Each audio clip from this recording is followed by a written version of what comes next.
أجمعين.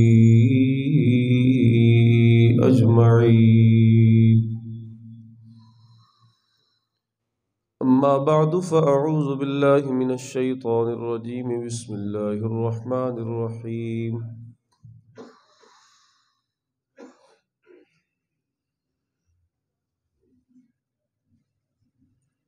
قل إن كنتم تحبون الله فاتبعوني يحببكم الله ويغفر لكم ذنوبكم والله غفور رحيم. اللهم صل على محمد وعلى آل محمد وبارك وسلم وصل عليه. سبحانك لا علم لنا إلا ما علمتنا إنك أنت العليم الحكيم.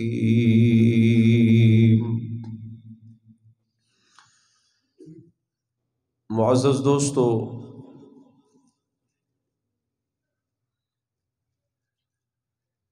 آج کا یہ خوبصورت پروگرام اور اس میں کثیر تعداد میں آپ کی شرکت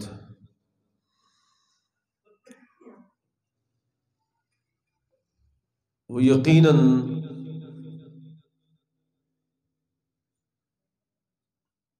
اس پروگرام کے عنوان کا منہ بولتا ثبوت ہے کہ صرف جلسے کا عنوان ہی صرف محبت رسول اللہ نہیں، آپ کی تشریف آوری بھی محبت رسول اللہ صلی اللہ علیہ وسلم کا ثبوت ہے، اس لیے کہ ٹھنڈے موسم میں کافی دیر سے آپ یہاں تشریف رکھتے ہیں۔ میں زیادہ دیر گفتگو کرنے کا ارادہ ویسے بھی نہیں رکھتا، اور میرے استاد محترم، آپ سب کے بھی استاد محترم شیخ الحدیث حضرت مولانا مفتی محمد آصف صاحب دامت برکاتہم العالیہ تشریف رکھتے ہیں، اور ان کے ہوتے ہوئے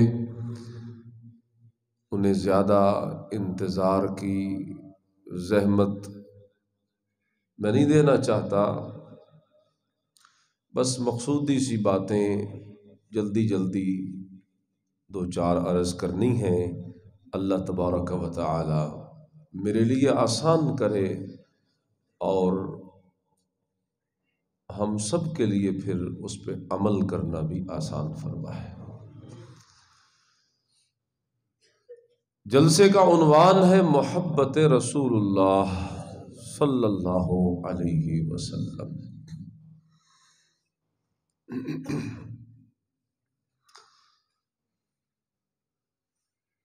یقیناً محبت رسول اللہ صلی اللہ علیہ وسلم یہ ایک مومن کے ایمان کی جان ہے۔ اتنے تک کوئی مومن اللہ کے ہاں مومن شمار نہیں ہو سکتا جتنے تک رسول اکرم صلی اللہ علیہ وسلم کی محبت اس کے دل میں موجزن نہ ہو جائے۔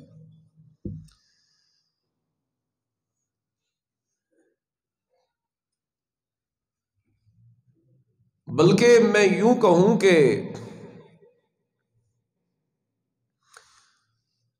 رسول اکرم صلی اللہ علیہ وسلم کی محبت یہ عین ایمان ہے۔ جس بندے کو رسول اللہ سے محبت نہیں وہ مومن نہیں، اور جو مومن ہوگا وہ ضرور رسول اکرم صلی اللہ علیہ وسلم سے محبت کرتا ہو۔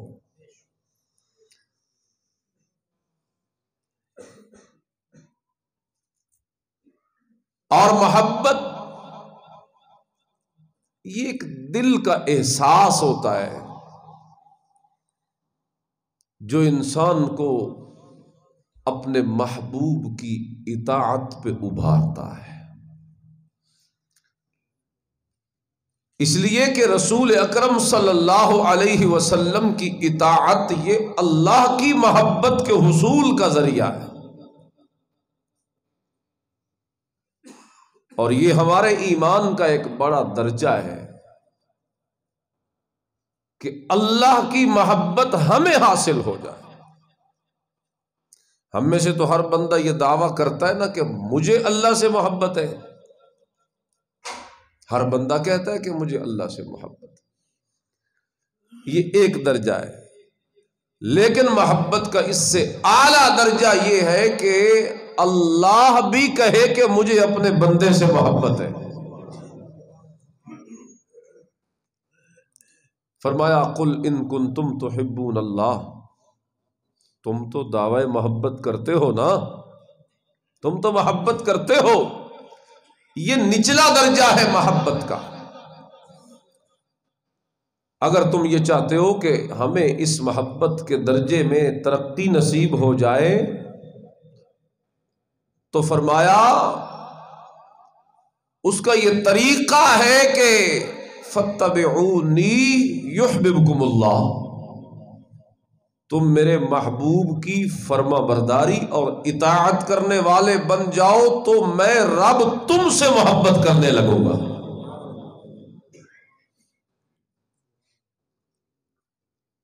بلکہ میں اور آسان کروں اگر اس کو تو یوں کہوں کہ محبت یک طرفہ ہونا، یک طرفہ تو کسی کام کی نہیں۔ محبت اس وقت انسان کو فائدہ دیتی ہے یا اس کا کوئی نتیجہ جا نکلتا ہے جب محبت دو طرفہ ہو۔ آپ کسی سے محبت کے دعوے کرتے پھرتے ہوں، پیچھے پیچھے ہوں، لیکن وہ آپ کو منہ ہی نہ لگائے، آپ کی محبت کا تو کوئی فائدہ نہ نکلا۔ ہاں، آپ کی محبت کا فائدہ تب ہے جب آپ کا محبوب بھی آپ سے محبت کرے، تو پھر وہ محبت کسی ٹھکانے پہ جا لگے گی نا۔ بس یہی اس آیت میں اللہ نے فرمایا ان کنتم تحبون اللہ فاتبعونی یحببکم اللہ، کہ تم اگر مجھ سے محبت کرو تو یہ یک طرفہ ہے، پتہ نہیں تم اس میں الٹے سیدھے کیسے ہاتھ مارتے رہو گے، کیا کچھ کرتے رہو گے۔ تمہاری محبت اگر مقبول ہوگی تو اس وقت جا کے ہوگی جب بدلے میں رب بھی تم سے محبت کروں گا۔ اور فرمایا اگر میری محبت تم نے لینی ہے تو یحببکم اللہ، اس کا طریقہ یہ ہے فاتبعونی، میرے محبوب کے پیچھے تم چلنا شروع کر دو، میں اللہ تم سے محبت کرنا شروع کر دوں۔ اب یہ جو ہے نا کہ رسول کی اطاعت کرو تو پھر تمہیں اللہ کی محبت ملے گی۔ میں کہتا ہوں یہ جو رسول کی اطاعت ہے نا، یہ بھی اس چیز پہ معلق ہے کہ رسول کی اطاعت بھی تب ہو سکتی ہے جب رسول اللہ سے پہلے محبت ہو۔ اس لیے کہ اگر رسول اللہ سے محبت نہیں تو رسول اللہ کی اطاعت بھی پھر ہو نہیں سکتی۔ اللہ واللہ، میں نے شاید پہلے بھی پچھلے کسی درس میں آپ سے یہ عرض کیا تھا کہ اسباب محبت جو ہے نا، اسباب محبت، اور دنیا جس وجہ سے کسی سے محبت کرتی ہے نا، وہ بڑے بڑے چار ہیں اسباب محبت، یا جمال یا کمال یا نوال یا اتصال۔ کوئی کسی سے محبت کرتا ہے اس کی خوبصورتی کی وجہ سے، یا اس کے کمال کی وجہ سے، یا اس کے احسان کی وجہ سے، یا قریبی رشتے کی وجہ سے۔ یہ چاروں اسباب محبت اگر علی وجہ الکمال اس دنیا میں کسی ذات کے اندر پائے جاتے ہیں تو وہ میرے نبی کی ذات ہے۔ کہ نہ آپ سے بڑھ کے کوئی حسین ہے، نہ آپ سے بڑھ کے کوئی صاحب کمالات ہے، نہ آپ سے بڑھ کے کوئی ہمارے ساتھ احسان کرنے والا ہے، اور نہ ہی آپ سے بڑا کوئی ہمارے لیے اور رشتہ ہے۔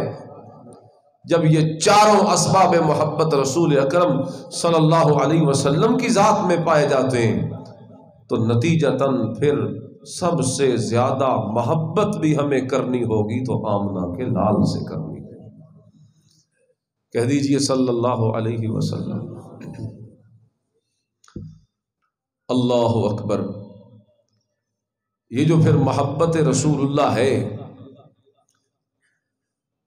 یہ اطاعت پہ مجبور کرتی ہے انسان کو، اور جس وقت اطاعت ہو، اطاعت سبحان اللہ، پھر یہ اطاعت اتنا انسان کو پروان چڑھاتی ہے نا، رسول اکرم کی تابعداری، آقا علیہ السلام کے پیچھے پیچھے چلنا،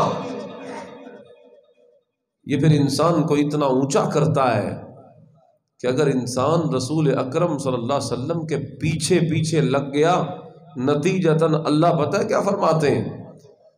اللہ فرماتے ہیں من یطع الرسول، من یطع اللہ والرسول فأولئک مع الذین انعم اللہ علیہم من النبیین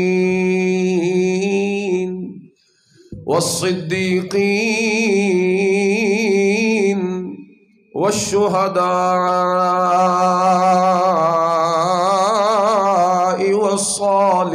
والصالحین۔ رسول اکرم صلی اللہ علیہ وسلم کی اطاعت پھر یہ اتنی ثمر آور ہوتی ہے کہ اگر بندہ دنیا میں رسول اللہ کے ساتھ ساتھ جڑا رہنا پسند کرتا ہے، اگر بندہ دنیا میں میرے محبوب کے پیچھے پیچھے چلنا پسند کرتا ہے تو اللہ بھی اس کی لاج رکھتے ہیں اور فرماتے ہیں اگر تو دنیا میں میرے نبی کے پیچھے پیچھے لگا رہا، کیسے لگا رہا؟ فَاتَّبِعُونِی،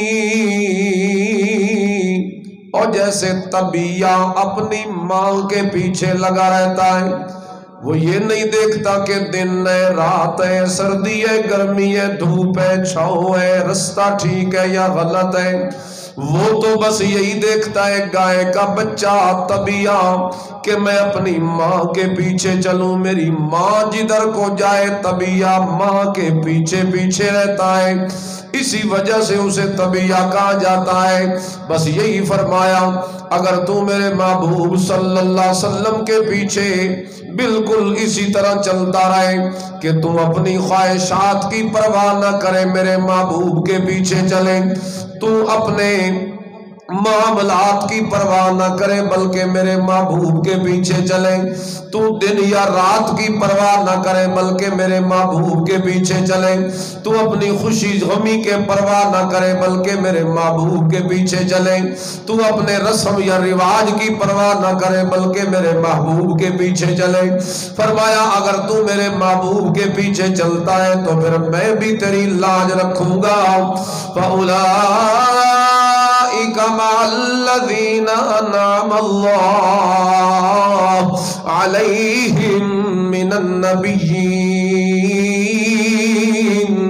اگر تو میرے محبوب کے پیچھے پیچھے چلنا شروع کر دے، اسی کے نتیجے میں میں اللہ قیامت والے دن اپنے نبی کی رفاقت اور صحبت تجھے نصیب فرما دوں گا۔ تو یہ محبت جو ہے نا رسول اکرم صلی اللہ علیہ وسلم کی، اللہ اکبر، یہ اطاعت پہ مجبور کرتی ہے، اور اگر اطاعت ہو جائے جو کہ محبت کے بغیر ہو نہیں سکتی تو پھر یہ اطاعت انسان کو دنیا میں بھی کامیاب کر گئی اور آخرت میں صرف کامیاب ہی نہیں کر گئی، رسول اللہ کا ساتھ بھی نصیب فرما۔ تو اس تو وڈی اور کوئی نعمت نہیں کہ رسول اللہ دا کے مل جائے ساتھ۔ من احبنی فقد اطاعنی ومن اطاعنی کان معی فی الجنہ۔ میرے محبوب علیہ السلام نے فرمایا جو بندہ مجھ سے محبت کا دعویٰ کرتا ہے تو پھر وہ لازماً میری اطاعت بھی کرے گا، کیونکہ میری اطاعت یہ ایسی نیکی ہے جو قیامت والے دن بندے کو صرف کامیاب و کامران نہیں کرتی، بلکہ میری اطاعت ایسی نیکی ہے کان معی فی الجنہ، جو بھی میری اطاعت کرنے والا بن جائے بس یہی میری اطاعت اس بندے کے لیے جنت کے اندر میری رفاقت کا سبب بن جائے گی، وہ بندہ جنت میں محمد الرسول اللہ کا ساتھی بن جائے گا صلی اللہ علیہ وسلم۔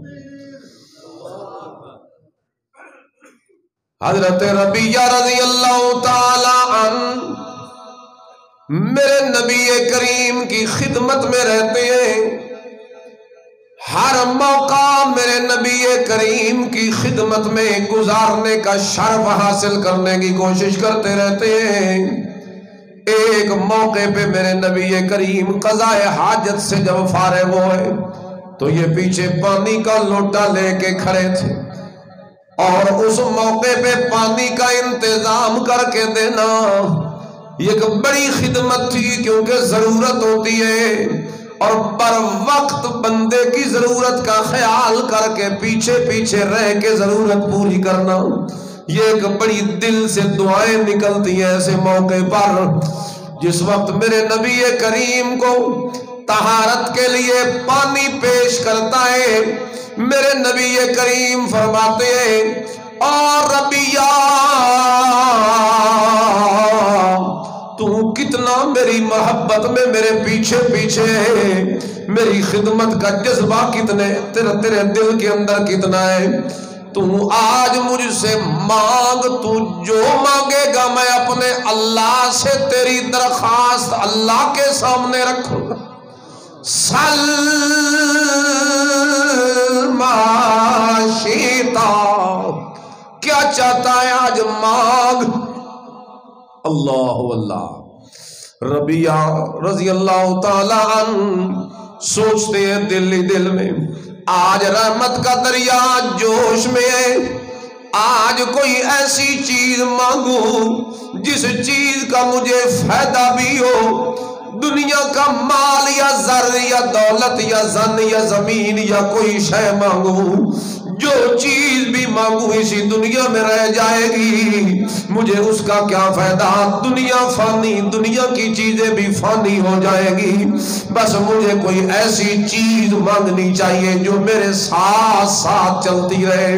اس موقع پہ ایسے ہی دل میں خیال آتا ہے اور کہتا ہے یا رسول اللہ اسألوک مرافقتک فی الجنہ، یا رسول اللہ اگر میں کوئی چیز مانگتا ہوں اس موقع پر تو پھر یہی مانگوں گا کہ آپ جنت میں اللہ سے میرے لیے رفاقت کی دعا مانگ لیں۔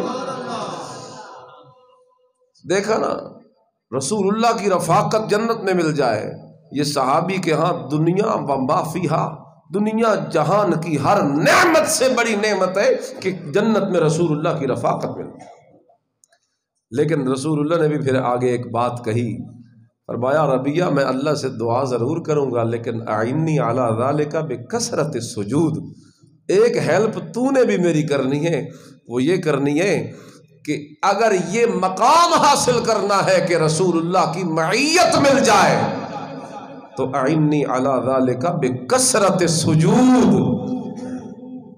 زیادہ سے زیادہ اللہ کے ہاں سجدے کرنا تیرا کام، اور جنت میں رسول اللہ کی رفاقت ربیہ کو دینا میں محمد الرسول اللہ کے رب کا کام صلی اللہ علیہ وسلم۔ اس لیے رسول اللہ کی رفاقت یہ بڑی نعمت ہے، اور صحابہ سب سے بڑا متاع، سب سے بڑی نعمت اسی کو سمجھ کر رسول اللہ سے مانگ رہے ہیں۔ لہذا رفاقت پیغمبر ہمیں بھی مل سکتی ہے، اور اللہ کا قرآن بتاتا ہے اللہ اور رسول اکرم کا بیان بتاتا ہے کہ اگر امتیوں تم بھی جنت میں رسول اللہ کا ساتھ لینا چاہتے ہو تو بس کام یہی ہے کہ رسول اللہ کی محبت اپنے دل میں ایسی موج زن کرو کہ وہ اچھل کے اس کا اثر جو ہے وہ تمہارے وجود پہ نکھر آئے. تمہاری خوشی رسول اللہ کی خوشی جیسی ہو جائے, تمہاری غمی رسول اللہ کی غمی جیسی ہو جائے, تمہارا دن رسول اللہ کے دن جیسا ہو جائے, تمہاری رات رسول اللہ کی رات جیسی ہو جائے, تمہارا سفر رسول اللہ کے سفر جیسا ہو جائے, تمہارا حضر رسول اللہ کے حضر جیسا ہو جائے, تمہارے اخلاق رسول اللہ کے اخلاق جیسے ہو جائے, تمہارے آداب رسول اللہ کے آداب جیسے ہو جائے, تمہارے معاملات رسول اللہ کے معاملات جیسے ہو جائے, تمہاری عبادات رسول اللہ کی عبادات جیسی ہو جائے, اور تمہاری معاشرت رسول اللہ کی معاشرت جیسی ہو جائے. تمہارا اٹھنا بیٹھنا آنا جانا چلنا پھرنا کھانا جاگنا سونا ایک ایک حرکت اگر تم رسول اللہ کی ریس کر کے میرے نبی کی نقل اتار کے سنت پہ عمل اگر تم کرنا شروع کر دو, میرا رب وعدہ کرتا ہے محمد الرسول اللہ کی رفاقت جنت میں اللہ تمہیں عطا فرما. تو یہ نہیں ہے کہ آپ محبت رسول اللہ کا جلسہ سن کے جائیں اور صرف آپ کے پلے میں وہ تقریر اور صرف سر ہی رہ جائے اور کوئی آپ کے کوئی شے پلے نہ پڑے یا زندگی میں کوئی عملی تبدیلی پیدا نہ ہو, تو پھر ان جلسوں کا یا پھر ان بیانوں کا یا سننے کا یا کان کے چسکے کا پھر کوئی فائدہ نہ رہا. ہاں کان کا چسکا تو ہوتا ہی ہے, لیکن اصل چیز یہ ہے کہ بندہ اس نیت سے سنے کہ سنوں گا اور پھر اس میں سے اچھی باتوں کی پیروی کروں گا. الذین یستمعون القول فیتبعون احسنہ اولئک الذین ھداھم اللہ. بات پھر ہی ہدایت ہے کہ اگر اتباع اور عمل کا جو ہے وہ ایک دل کے اندر جذبہ ہو, اور اگر عمل کا یا اتباع کا جذبہ نہیں تو پھر سننے کا بھی کوئی فائدہ. اللہ اللہ.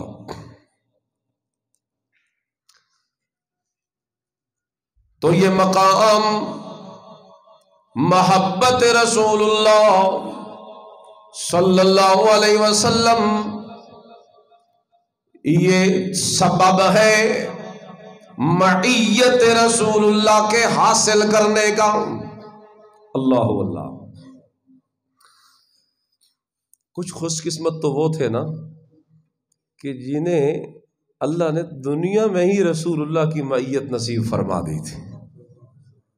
ہم تو دعا گو ہیں کہ اللہ ہمیں نصیب کرے حشر والے دن, لیکن ان لوگوں کی کیا قسمت ہوگی یار جنہیں اللہ نے دنیا میں بھی رسول اللہ کی معیت اور صحبت نصیب فرمائی تھی. اللہ اللہ. اور یہ محبت جو ہے رسول اللہ سے, یہ رسول اللہ کی معیت ضرور دیتی ہے, اور بندہ اگر اس محبت میں مقام فنائیت تک پہنچ جائے, اتنی محبت کرے اللہ کے رسول سے کہ فنا کر دے اپنی ذات کو انہی کی محبت میں, تو پھر اس بندے کو مقام معیت ایسا کمال کا ملتا ہے کہ وہ معیت بھی انہیں صدیقیت کے درجے تک پہنچا دیتی. میں تھوڑا سا موڑ کاٹ رہا ہوں اپنے موضوع کا, کیونکہ مجھے کہا گیا ہے کہ دونوں مکس کر کے چلنا ہے, چونکہ یہ مہینہ سیدنا صدیق اکبر رضی اللہ تعالی عنہ کا ہے. اللہ واللہ یوم وفات اسی مہینے میں, تو تھوڑی اس مناسبت سے بھی دو باتیں عرض کر دوں. توجہ ہے آپ کی؟ تھکتے نہیں گئے تو سیکھ رہے ہیں. اللہ رسول کی محبت معیت تو ضرور دیتی ہے, لیکن اگر بندہ اس معیت میں فنائیت کا درجہ پا جائے, اپنی جان کی فکر نہ کرے, تو پھر اسے درجہ مل جاتا ہے صدیقیت کا. اللہ اللہ. اور صدیقیت کا درجہ کوئی عام درجہ نہیں. صدیقیت کا درجہ کون سا ہے؟ فَأُولَئِكَ مَعَ الَّذِينَ أَنْعَمَ اللہ علیہم من النبیین والصدیقین۔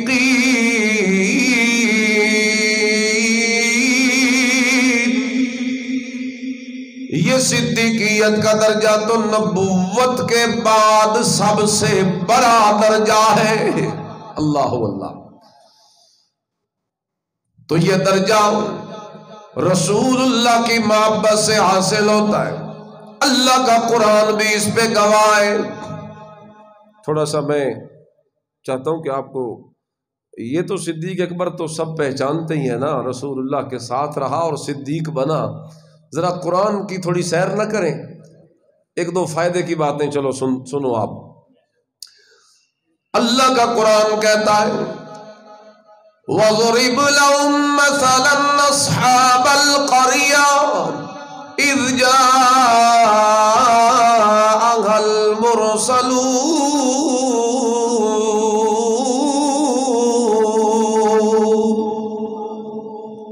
اے میرے نبی پڑھ سنائیے اپنی قوم کو ان بستی والوں کا واقعہ۔ کون تھے وہ بستی والے؟ قریہ والے، اصحاب القریہ۔ مفسرین نے لکھا انطاکیہ شہر تھا، اور اس انطاکیہ شہر کے اندر اللہ نے اپنے 2 رسول بھیجے، 2 نبی بھیجے اللہ نے۔ اور جس وقت وہ 2 نبی آئے، قوم نے ان کی تکذیب کی، قوم نے انہیں جھٹلا دیا۔ اللہ کا قرآن کہتا ہے فَعَزَّزْنَا بِثَالِثٍ، ان 2 کی تائید کے لیے ایک تیسرا رسول اللہ نے بھیجا۔ یہ جو 3 انبیاء اس قوم میں آئے، مفسرین نے ان کے نام بھی لکھے، صادق، صدوق، شلوغ۔ یہ 3 رسول اس قوم کے اندر آئے، اور جس وقت آئے قوم نے ان کی تکذیب کی، جھٹلا دیا اور انکار کر دیا۔ اور انکار کی وجہ بھی اللہ کا قرآن بیان کرتا ہے۔ یہ سورہ یاسین کا 2 رکوع پڑھ رہا ہوں۔ قوم کہنے لگی ما انتم الا بشر مثلنا، ہم تمہیں اس لیے نہیں مانتے کہ تم تو ہمارے جیسے بشر ہو، اور بشر کبھی رسول۔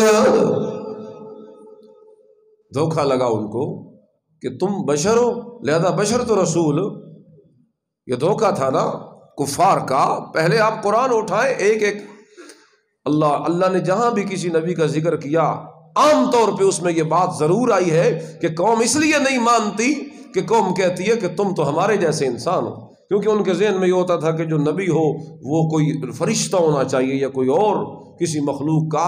ہم میں سے کوئی بندہ اٹھ کے کیسے کہہ سکتا ہے کہ میں اللہ کا نبی؟ اللہ یہ انہیں دھوکہ لگا، اور آج بھی یہ دھوکہ برابر تسلسل کے ساتھ چل رہا ہے۔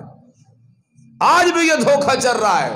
وہ کہتے تھے تم بشر ہو لہذا رسول نہیں۔ آج بھی کچھ ہمارے دوست کہتے ہیں چونکہ رسول اللہ کے رسول ہیں اس لیے بشر نہیں۔ بات وہی ہے، کن ادو نپو یا اے نپو، برابر بات ایک ہی ہے، فلسفہ ایک ہی ہے کہ بشریت اور نبوت جو ہے یہ جمع نہیں ہو سکتے۔ حالانکہ سورہ ابراہیم کے اندر 13ویں پارے میں اللہ نے سب رسولوں کے حوالے سے ذکر کیا کہ جس قوم میں جو رسول بھی میں نے بھیجا، رسول جب اپنی بات اور اپنی دعوت پہنچاتا تو قوم آگے سے یہی کہتی ہم تمہیں اس لیے نہیں مانتے کہ چونکہ تم ہمارے جیسے بشر ہو، اور بشر تو رسول نہیں ہو سکتا۔ اس موقع پہ اللہ نے بڑا عجیب وہاں پہ جملہ ذکر کیا، اور اللہ فرماتے ہیں قوم اس وقت جس وقت تکذیب کرتی ہے کہہ کر کے تم بشر ہو لہذا ہم نہیں مانتے، اس موقع پہ اللہ کا قرآن کہتا ہے آگے سے رسول انہیں یہ جواب دیتے تھے قالت لهم رسلهم ان نحن الا بشر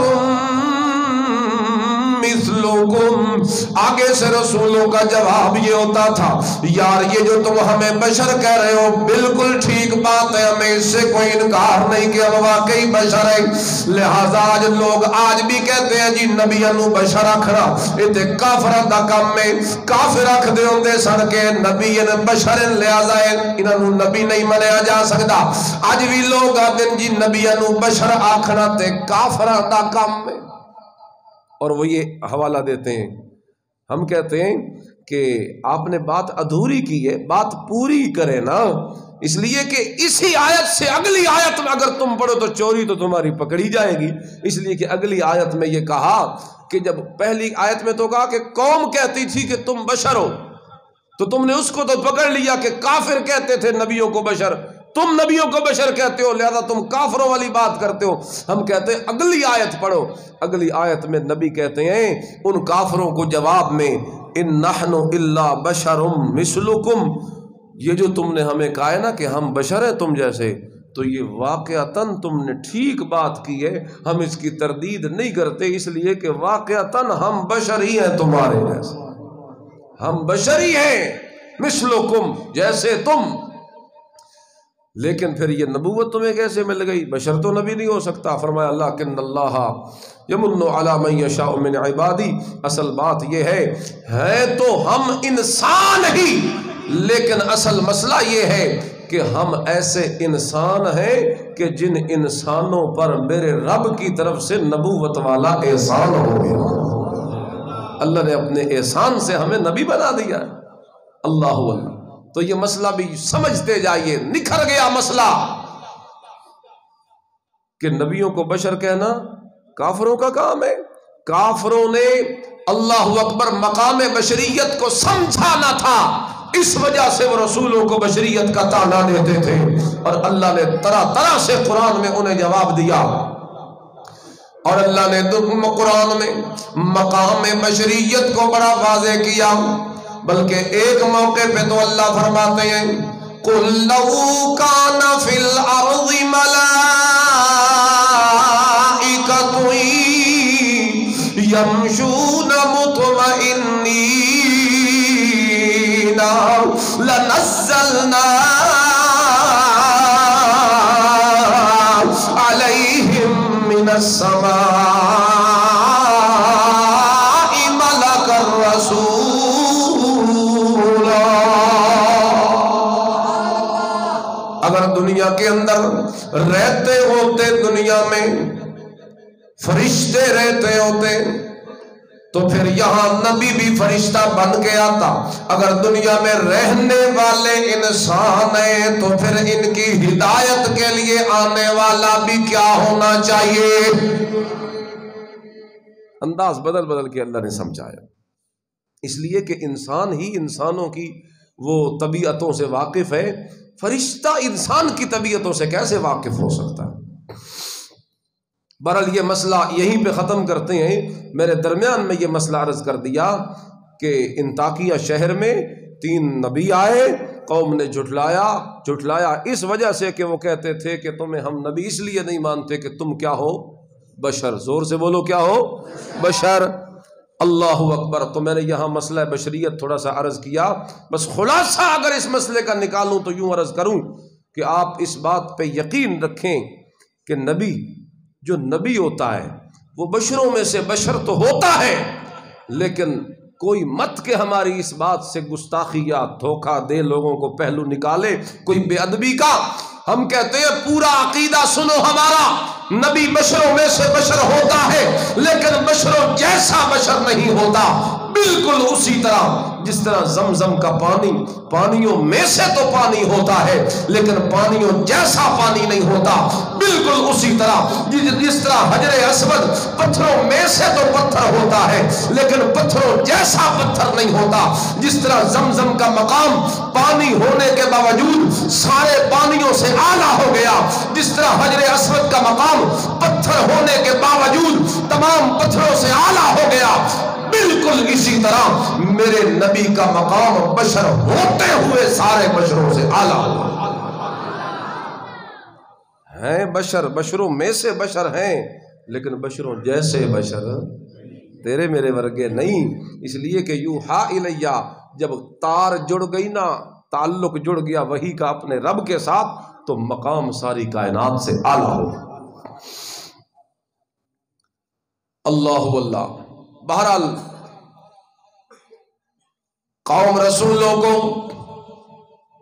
تنگ کرتی ہے، مارتی ہے، گستاخی اور بے ادبی پہ اتر آئے۔ سورہ یاسین سے پڑھ رہا ہوں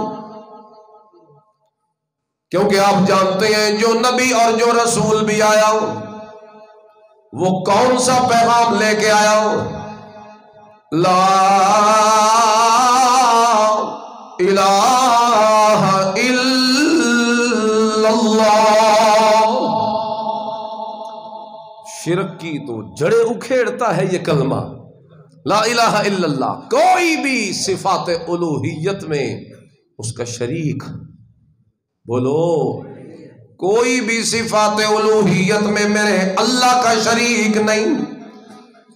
تو یہی کلمہ ان کے سامنے جس وقت پیش کیا قوم نے، اس موقع پہ اللہ کا قرآن کہتا ہے اس قوم نے نبیوں رسولوں سے جھگڑنا شروع کر دیا، مارنا شروع کر دیا، قتل کی تدبیریں ہو گئی۔ اللہ کا قرآن کہتا ہے جاء من اقصى المدینة رجل یسعی، شہر کے پرلے کنارے سے ان رسولوں کی ہیلپ کرنے کے لیے، نصرت اور مدد کرنے کے لیے ایک بندہ دوڑتا ہوا آیا۔ اس بندے کا نام مفسرین نے لکھا حبیب نجار۔ یہ لکڑی کا کام کرتا ہے، نجار ہے، بڑائی ہے۔ اللہ اللہ۔ آیا دور سے بھاگتا ہوا، دوڑتا ہوا۔ کیوں آیا؟ کیونکہ اس کے دل میں رسول اللہ کی محبت ہے، اس وقت کے نبی کی محبت اس کے دل میں موجزن ہوئی ہے۔ وہ نبیوں کی نصرت اور ہیلپ کرنے کے لیے دور سے بھاگتا ہوا، دوڑتا ہوا آیا اور آ کے کہنے لگا قال یا قوم اتبعوا المرسلین، میری قوم کیوں رسولوں کا انکار کرتے ہو؟ ان کی اتباع کرو، ان کے تو پیچھے چلا جاتا ہے، ان کی گستاخی یا بے ادبی یا توہین نہیں کی جاتی۔ اتبعوا المرسلین، تم دیکھو کہ یہ جس وقت تم مطالبہ کرتے ہیں اللہ کی توحید کا یا تمہاری ہدایت کے لیے فکر کرتے ہیں، تو دیکھو تو صحیح بلا اتبعوا من لا يسألكم اجرا، یہ تم سے کوئی معاوضہ یا پیسے یا کوئی اس کے بدلے نہیں مانگتے، یہ تو بالکل تمہیں دل کے اخلاص سے اللہ کا پیغام پہنچاتے ہیں، تم کیوں نہیں مانتے؟ اللہ اللہ۔ مالی لا اعبد الذی فطرنی الیہ، میں کیوں نہ مانوں؟ میں تو اس وقت پتہ چلا، قوم کو پتہ بھی نہیں تھا کہ یہ بندہ رسولوں کے ماننے والا ہے۔ سارے جو منکر تھے یہ ایک تھا، لیکن اس نے ایمان اپنا اندر ہی اندر چھپایا ہوا تھا۔ لیکن اس موقع پہ اس نے کہا اس محبت کا کیا فائدہ کہ رسولوں کو مار پڑتی رہے اور میں اپنا ایمان دل میں چھپا کے بیٹھا رہوں، ایسی محبت کا کوئی فائدہ نہیں۔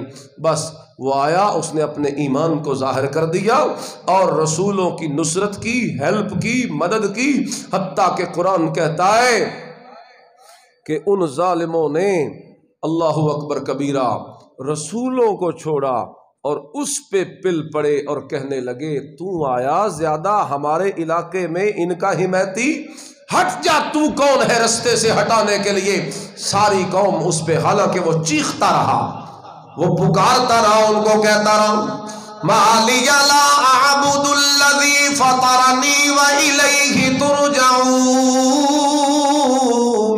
میں بھلا اس کی کیوں عبادت نہ کروں جس نے مجھے پیدا کیا ہے؟ اس لیے کہ عبادت اسی کی جاتی ہے جو پیدا کرنے والا ہو، کیونکہ وہ جو رب ہوتا ہے وہی ہوتا ہے جو پیدا کرتا ہے اور پالتا ہے، اور یہی ربوبیت اس کی الوہیت پہ دلیل ہوتی ہے۔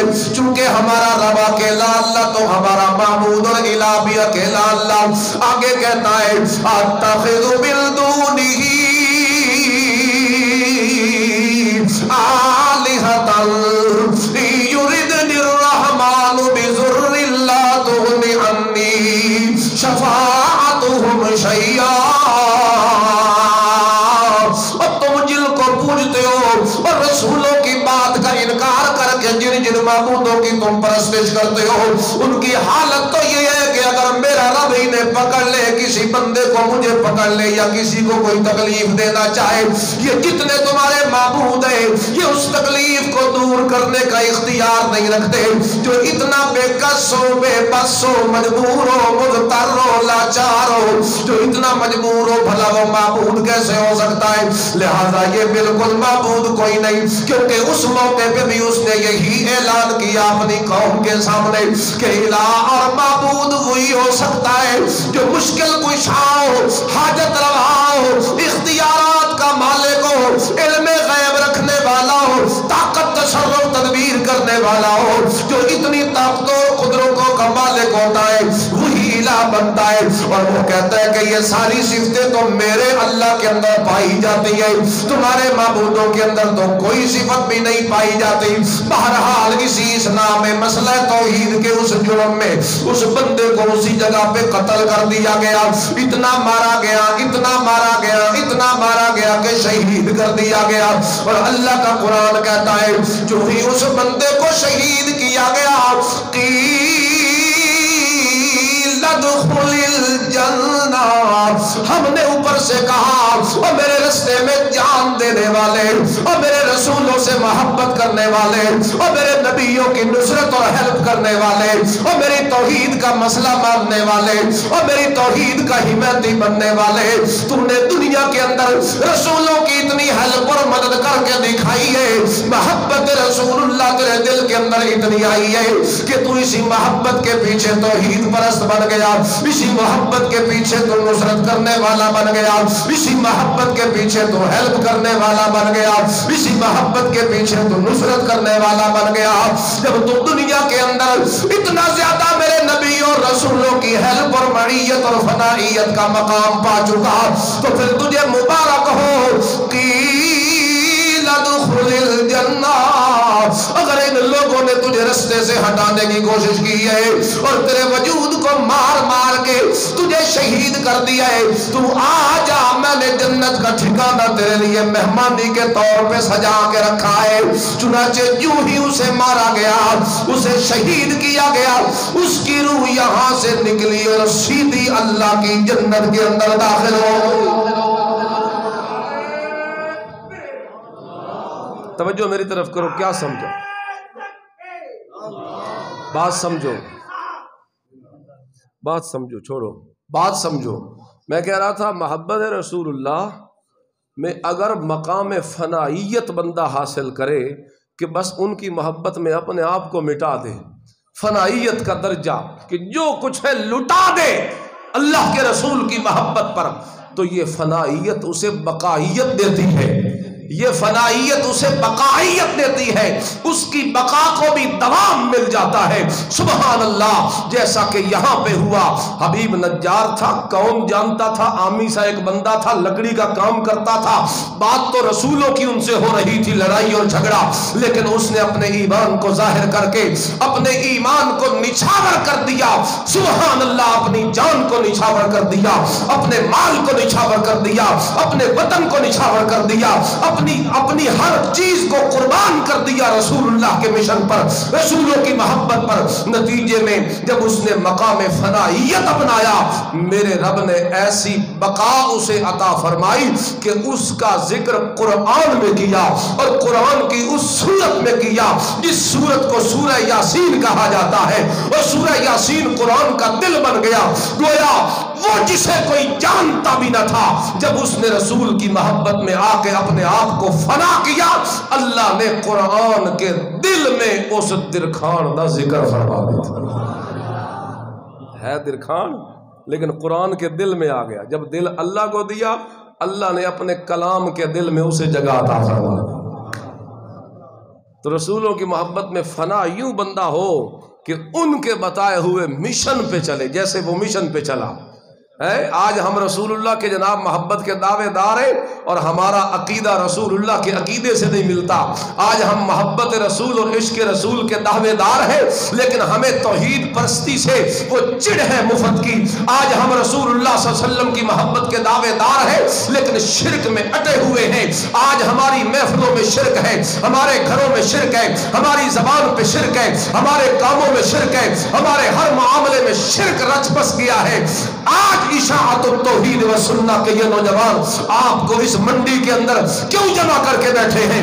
اسی وجہ سے جمع کر کے بیٹھے ہیں تاکہ آپ کو یہ سکھایا جائے کہ نجات ہوگی رسول اللہ کی محبت پہ، اور رسول اللہ کی محبت اس چیز کا نام ہے کہ جو مشن اللہ کا نبی دے کے جاتا ہے، جتنے تک بندہ اس مشن کو مان کر اسے اپنائے نہیں، اتنے تک کبھی نبی سے محبت ہو۔ اس حبیب نجار نے بھی محبت کی اور مشن اپنایا، اور اتنا مشن اپنایا کہ مشن دے اتے کہ دے دیتی جان قربان کر۔ ساڑی جان شودی، ہم تو بڑے ڈرپوک ہیں، ہم اور چیزوں کی قربانیاں دے دیتے ہیں، ایمان کی قربانی دینی پڑے تو ہم وہ بھی دے دیتے ہیں، لیکن مفادات عزیز ہیں ہمیں، ہم اپنے مفادات کے پیچھے بھاگتے پھرتے میں ایمان کی قدر کا کوئی احساس نہیں۔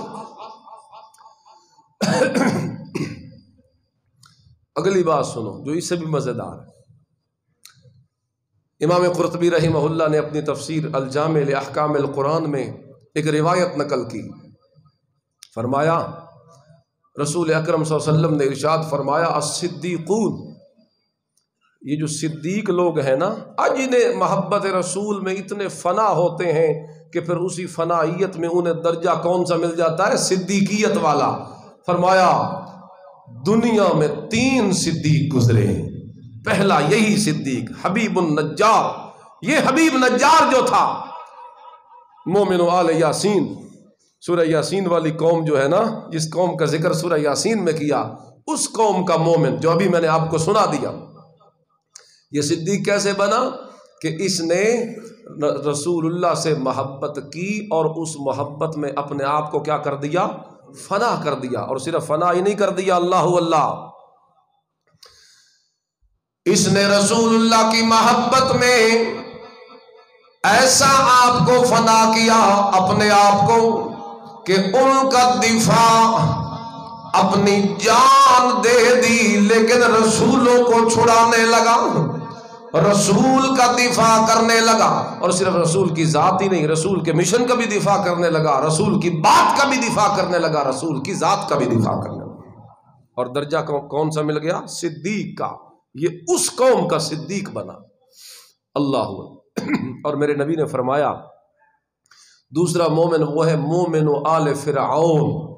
دوسرا صدیق کون ہے؟ مومن آل فرعون۔ یہ وہ ہے مومن جس کا ذکر اللہ نے سورہ یاسین میں کیا۔ کہاں پہ؟ سورہ مومن میں کیا۔ یاسین والا تو یہ دوسرا جس کا ذکر اللہ نے سورہ مومن میں کیا، سورہ مومن۔ اور یہ اتنا بڑا صدیق ہے اور اتنا بڑا مومن ہے، یار ہم کیا جانیں اس کی شان کو۔ پوری قرآن کی ایک سورت اللہ نے اس مومن کے نام پہ رکھ دی ہے، سورۃ المومن۔ نام تو اس کا جو بھی ہے اللہ نام پہ بھی رکھ سکتے تھے، لیکن اللہ کو اس کے ایمان کا معیار اتنا پسند آیا کہ اللہ نے اس کا نام ذکر نہیں کیا، اس کی صفت ذکر کی، سورۃ المومن۔ یہاں سے پتہ چلتا ہے اللہ کو کسی کے نام سے کوئی لینا دینا نہیں، اللہ تو انسان کے ایمان کی طرف نظر کرتا ہے، صفتوں کو دیکھا جاتا ہے۔ تو یہ تھا اس قوم فرعون کا مومن۔ موسیٰ علیہ السلام کے خلاف فرعون کے دربار میں قتل کی سازش ہو رہی ہے، یہ بھی اپنے دل میں موسیٰ علیہ السلام پہ ایمان رکھتا ہے، اور اللہ کا قرآن کہتا ہے جس وقت موسیٰ علیہ السلام کے قتل کی تدبیریں ہونے لگی تھی فرعون کے دربار میں، اس موقع پہ اس نے بھی سوچا یار میرے ایمان کا کیا فائدہ اگر اللہ کے نبی کو قتل کر دیا جائے، مجھے کوئی کردار ادا کرنا چاہیے، اٹھنا چاہیے، میں کب تک اندر چھپ کے بیٹھا رہوں گا؟ چنانچہ اٹھ کھڑا ہوا۔ سبحان اللہ، قرآن سے اللہ کا ذکر کیتا، سورہ مومن کے پورے 2 رکوعوں میں اللہ نے اس رجل مومن کی تقریر کو ذکر کیا۔ سورہ مومن کے کتنے؟ 2 پورے رکوعوں میں اللہ نے اس کی باتوں کو ذکر، یا قوم یا قوم یا قوم، یہ سب اسی کی باتیں۔ موسیٰ علیہ السلام کے قتل کی تدبیر کے وقت اٹھا اور قوم کو سمجھانے لگا، اور کیسے سمجھانے لگا؟ اللہ کا قرآن کہتا ہے وَقَالَ رَجُلٌ مُؤْمِنٌ مِّنْ آلِ فِرْعَوْنَ، یہ جو قوم فرعون کا مومن تھا یہ اس وقت کہنے لگا أَتَقْتُلُونَ رَجُلًا أَن يَقُولَ رَبِّيَ اللَّهُ،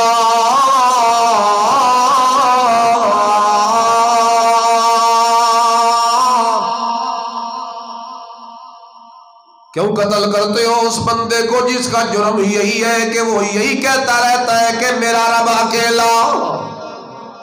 یہ تو کوئی وجہ نہیں ہو سکتی قتل کرنے کی کہ وہ صرف یہ کہے کہ میرا رب اللہ اور تم اسے مارنے لگ جاؤ۔ اور بھائی مار کر بھی کسی کی آواز کو دبایا جا سکتا ہے۔ بھائی اگر وہ جھوٹا ہے یکو کاذبن فعلیہ کذب، تو اس کا کوئی اور طریقہ بھی تو ہو سکتا ہے نا۔ اگر تم سمجھتے ہو کہ یہ جھوٹا ہے اور اس کا وبال آگے پھیل رہا ہے اور لوگوں تک اس کی بات پہنچ رہی ہے، لوگوں کو خراب کر رہا ہے، تو کوئی اور طریقہ زبان بندی کر دو، پابندی لگا دو، روک دو، کوئی اور طریقہ بھی تو ہو سکتا ہے۔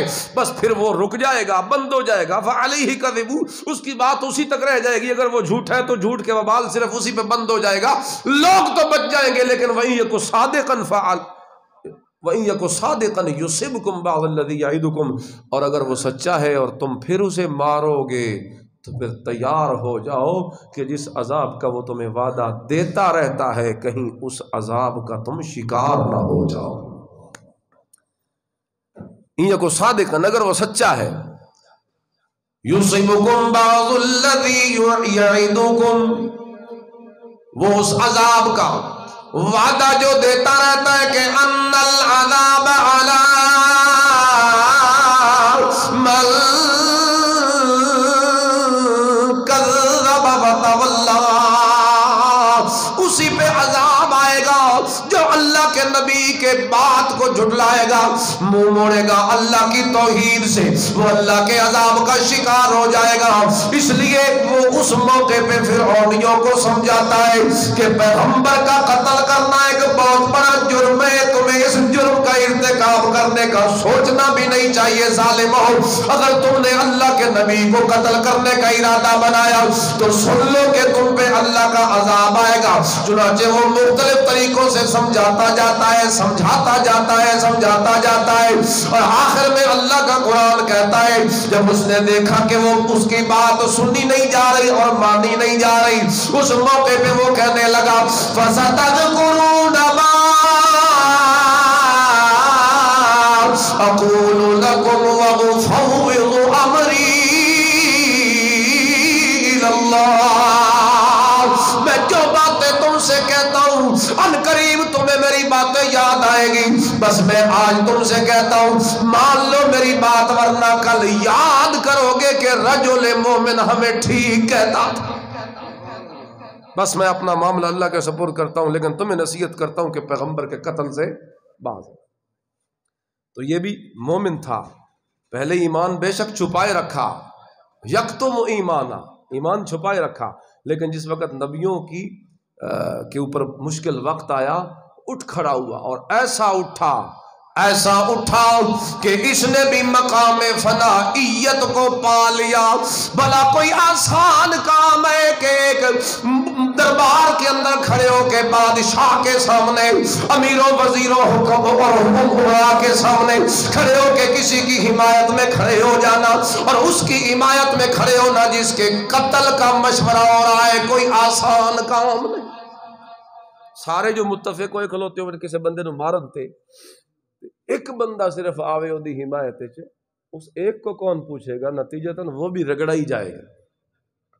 تو اس نے دیکھا کہ جان تو میری جاتی، کہتا ہے جان اگر جاتی ہے تو جائے، لیکن پیغمبر کے خلاف جو کچھ ہو رہا ہے یہ میرے لیے قابل برداشت اللہ۔ لیکن نصرت بعد میں کرتا ہے، مشن پہلے مانتا ہے۔ یہی تو کہہ رہا تھا أَتَقْتُلُونَ رَجُلًا أَن يَقُولَ رَبِّيَ اللَّهُ،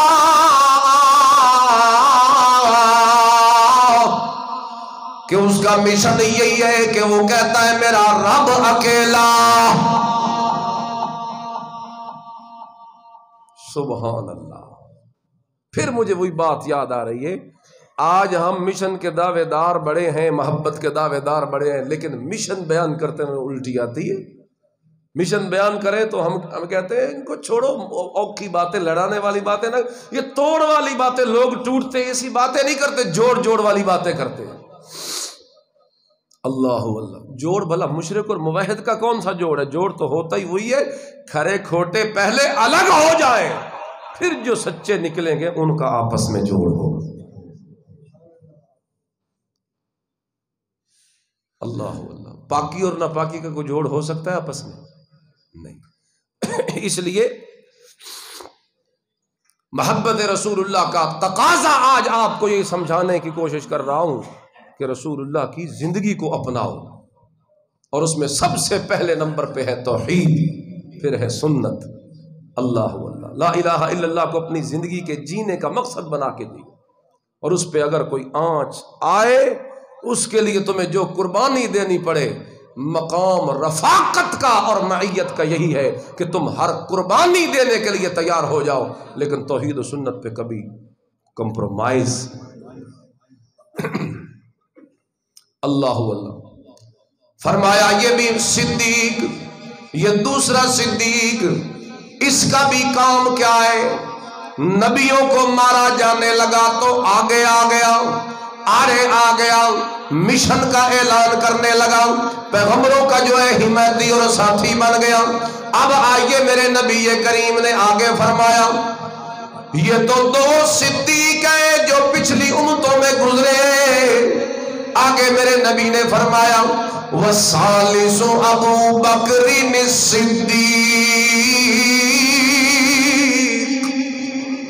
تیسرا صدیق تو میرا ابو بکر صدیق ہے، تیسرا صدیق تو میرا ابو بکر صدیق ہے، لیکن ساتھ ہی میرے نبی نے فرما دیا وَهُوَ أَفْضَلُهُمْ، ہے تو وہ بھی صدیق ہے، یہ بھی صدیق، لیکن سن لو دنیا والوں، وَهُوَ أَفْضَلُهُمْ، وہ جو پچھلے دو بڑے صدیق گزرے ہیں، میرا ابو بکر تو ان سے بھی زیادہ افضل درجے والا ہے۔ ابو بکر تو ان سے بھی زیادہ افضل درجے والا ہے۔ اچھا پہلے تو یہ سنیں کہ وہ صدیق بنا کیسے، بات چونکہ یہ کرو، اور یہ آخری بات ہے، تھکتے نہیں گئے کہ نہیں، یہ آخری بات ہے۔ دو باتیں صرف سننی اب آپ نے، ایک تو یہ صدیق بنا کیسے ابو بکر، اور نمبر دو افضل کیسے، پچھلے دو سے افضل کیسے۔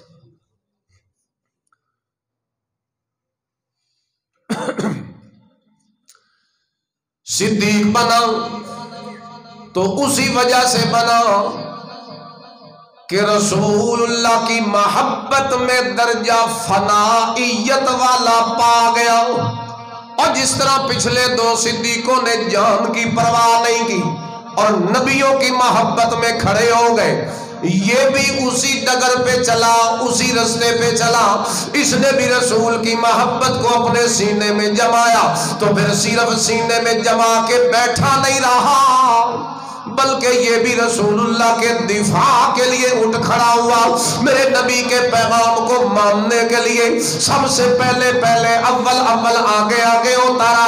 جس طرح حدیث پاک میں آتا ہے، میں نے جس بندے کو بھی اسلام کی دعوت دی، ہر کسی نے آگے سے ہچکچاہٹ دکھائی یا کوئی مشورہ کے لیے وقت مانگا یا ٹائم مانگا، لیکن اس دھرتی کائنات پہ اکیلا ابو بکر صدیق ہے کہ جس وقت میں نے اسے کہا تھا ابو بکر میں اللہ کا آخری نبی و رسول ہوں، تو اس دھرتی کائنات کے اندر اکیلا ابو بکر صدیق ہے کہ آگے سے کہنے لگا یا رسول اللہ،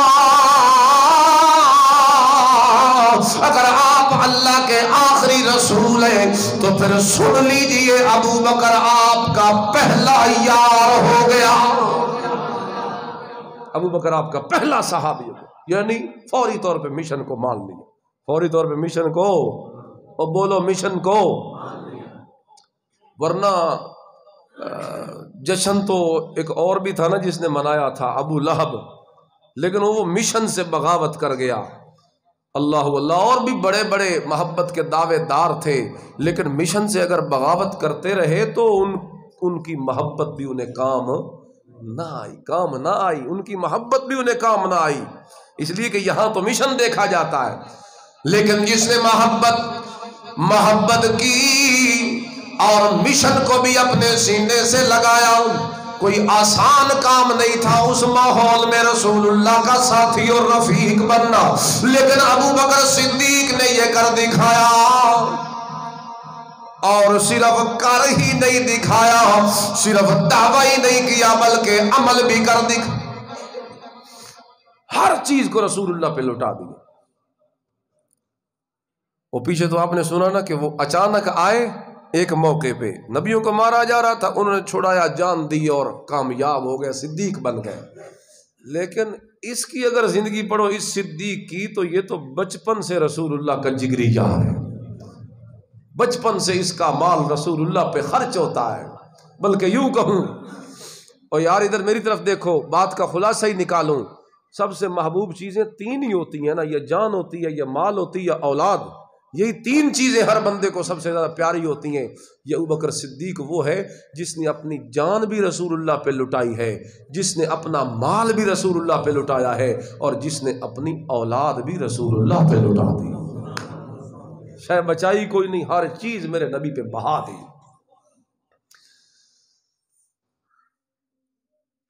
مفسرین نے لکھا، مؤرخین نے لکھا کہ ابو بکر جس وقت اسلام لائے 40,000 درہم کے مالک ہیں، لیکن میرے نبی کریم پہ اتنا خرچ کیا کہ 1 درہم بھی بچا کے نہ رکھا۔ ہائے ہائے، او غزوہ تبوک دیکھو، وہاں تو پورے گھر کا سامان ہی لے کے آ گیا ہے، دیواروں پہ ہاتھ مارتا ہے، کوئی سوئی نہ رہ جائے ابو بکر کے گھر میں۔ اگر اللہ کے نبی نے مانگا ہے تو میرا تن من دھن جو ہے وہ سارا رسول اللہ کے قدموں میں پہنچ جائے۔ اپنا مال خرچ کرنے کی گواہی تو اللہ کا قرآن بھی دیتا ہے، وَسَيُجَنَّبُهَا الْأَتْقَى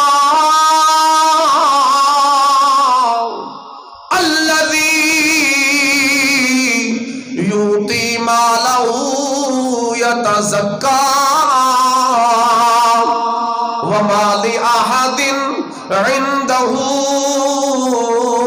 مِن نِعْمَةٍ تُجْزَى إِلَّا ابْتِغَاءَ وَجْهِ رَبِّهِ الْأَعْلَى وَلَسَوْفَ يَرْضَى۔ اتنا مال خرچ کرتا ہے کہ اللہ کا قرآن سورۃ اللیل میں گواہی دیتا ہے، صدیق نے اتنا مال خرچ کیا، اللہ اکبر کبیرہ، کچھ بچایا نہیں۔ لیکن دنیا والوں مت کہ کوئی بعد میں نیت پہ شک کرتا پھرے کہ جان بوجھ کے مال خرچ کر کے آگے ہوتا تھا تاکہ رسول اللہ کے ساتھ رہوں، شہرت کا طالب تھا یا کسی اور چیز کا، فرمایا مت کہ کوئی بعد میں آ کے میرے نبی کے یار پہ اپنی نیت کو گندا کرے یا کوئی شک شکوہ یا کوئی اعتراض پیدا کرے۔ میں آج قرآن میں صدیق اکبر کی صفائیاں دے رہا ہوں، ما لأحد عنده من نعمت تجزا الا ابتغاء وجہ ربہ الاعلی۔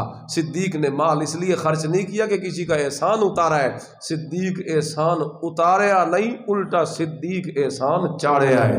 صدیق نے احسان کیا ہے رسول اللہ صلی اللہ علیہ وسلم پر، تبھی تو میرے نبی نے فرمایا تھا مجھ پہ بڑے لوگوں نے احسان کیے، جس نے بھی احسان کیا میں نے بدلہ چکا دیا، لیکن ابو بکر تو نے مجھ پہ اتنے احسان کیے ہیں کہ میں کوشش بھی کرتا رہا کہ تیرے احسانوں کا بدلہ اتاروں، میں نہیں اتار سکا۔ قیامت والے دن میرا اللہ تجھے نوازے گا اور تیرے احسانوں کا بدلہ اتارے گا۔ اتنے احسان۔ تو ہر چیز لٹاتا ہے، مال بھی لٹا دیا، اولاد بھی لٹا دی۔ سیدہ کائنات صدیقہ عفیفہ طیبہ طاہرہ عائشہ صدیقہ رضی اللہ تعالی عنہا کا رشتہ رسول اللہ کے لیے پیش کر دیا۔ اگرچہ ان کی عمر بڑی تھوڑی ہے لیکن اس کے باوجود بھی میرے نبی کریم کو پریشان نہیں دیکھ سکتا، کیونکہ خدیجہ الکبریٰ میرے نبی کی پہلی بیوی کی وفات ہوئی ہے۔ میرے نبی ہر وقت پریشان رہتے ہیں، میرے نبی کی پریشانی نہیں دیکھی گئی، اپنی بیٹی کا رشتہ دے کے میرے نبی کے دل کو ٹھنڈا کر دیا۔ مال بھی لٹاتا ہے، اولاد بھی لٹاتا ہے، تے جان تے پھر لٹانی ہے، کیونکہ ہے جو صدیق، وہ پچھلے بھی صدیق تب بنے جب جان لٹائی، اور ان کے ساتھ بھی ایسا ہی ہوا۔ حدیث میں آتا ہے عقبہ بن ابی معیط بڑا کافر ہے، رسول اللہ نماز کی حالت میں کھڑے ہیں، آ گیا اچانک رسول اللہ کے قتل کی تدبیر یا تنگ کرنے کے لیے، حملہ کرنے کے لیے کافروں کا ہجوم لے کے آ گیا۔ حدیث میں آتا ہے کہ ہاتھ میں چادر تھی اور اس نے اپنی چادر کو یوں رسول اللہ صلی اللہ علیہ وسلم کے گلے میں ڈالا، حضور نماز پڑھ رہے تھے، عقبہ بن ابی معیط نے یوں اپنی چادر کو رسول اللہ کے گلے مبارک میں ڈالا اور ڈال کے کھینچنے لگا، گھسیٹنے لگا، کبھی دائیں کبھی بائیں، کبھی ادھر کبھی ادھر، معاذ اللہ ثم معاذ اللہ۔ بس باقی کفار بھی دائیں بائیں کھڑے پل پڑے، رسول اللہ کو مارا جانے لگا۔ حدیث میں آتا ہے ابوبکر صدیق رضی اللہ تعالیٰ نے یہ دیکھ رہے تھے، بس جوں ہی دیکھا کہ میرے نبی پہ حملہ کیا جا رہا ہے، بس بجلی سی کود گئی اور اٹھے اور فوری طور پہ میرے نبی کریم کو چھڑانے کے لیے اپنی جان پیش کر دی۔ اور گویا اس موقع پہ ایسے بندے کی حمایت اپنی جان کے ختم کرنے کا موقع ہوتا ہے، لیکن صدیق نے اپنی جان کی پرواہ نہیں کی، اپنی جان کو تلی پہ رکھ کے رسول اللہ کے دفاع کے لیے نکل آیا، اور وہاں رسول اللہ کا دفاع کرتا ہے، میرے نبی کو چھڑاتا ہے۔ اس موقع پہ ابوبکر صدیق بھی یہی لفظ کہتے ہیں، وہ جو فرعونیوں کو اس رجل مومن نے کہا تھا اتقتلون رجلا ان یقول ربی اللہ، کیوں مارتے ہو اس بندے کو جس کا اور تو کوئی قصور نہیں؟ اگر قصور ہے تو صرف یہی ہے کہ وہ کہتا ہے میرا رب اکیلا اللہ، میرا پالنہار اکیلا اللہ، میرا کردگار اکیلا اللہ، میرا مشکل کشا اکیلا اللہ، میرا حاجت روا اکیلا اللہ، میرا داتا اکیلا اللہ، میرا غوث اعظم اکیلا اللہ، میرا لجپال اکیلا اللہ، مجھے جناب عزت ذلت کا مالک اکیلا اللہ، موت حیاتی کا مالک اکیلا اللہ، ساری عبادتوں کے لائق اکیلا اللہ، سجدے طواف کے لائق اکیلا اللہ، نظر نیاز کے لائق اکیلا اللہ، منت منوتی کے لائق اکیلا اللہ، طواف اور سعی کے لائق اکیلا اللہ، بدنی مالی قولی فعلی قلبی ہر قسم کی عبادتوں کا لائق اکیلا اللہ۔ کیوں مارتے ہو میرے نبی کو؟ حالانکہ میرے نبی کریم کا تم پہ یہ احسان ہے کہ میرے نبی نے تمہیں قرآن دیا، میرے نبی نے تمہیں ایمان دیا، میرے نبی نے تمہیں نماز دی، میرے نبی نے تمہیں کلمہ دیا، میرے نبی کریم نے تمہیں جنت کا رستہ دکھایا، میرے نبی نے تمہیں صراط مستقیم دکھایا، میرے نبی نے تمہیں جہنم سے بچایا۔ کیوں مارتے ہو ایسے بندے کو جس کا اور کوئی جرم نہیں، وہ صرف اللہ کی دعوت دیتا رہتا ہے؟ لیکن کون سنتا تھا؟ بس ادھر چھوڑا رسول اللہ کو اور صدیق پہ پل پڑے، صدیق کو اتنا مارا کہ اپنی طرف سے مار کے ہی چلے گئے۔ بس کچھ عورتوں نے اٹھایا گھر لے گئی، رات کے پچھلے پیر کہیں ہوش آیا، کوئی دوا لے کے کھڑی ہے، کوئی پانی لے کے کھڑی ہے، کوئی دودھ لے کے کھڑی ہے، کہتا ہے واللہ لا اذوق طعاما ولا شرابا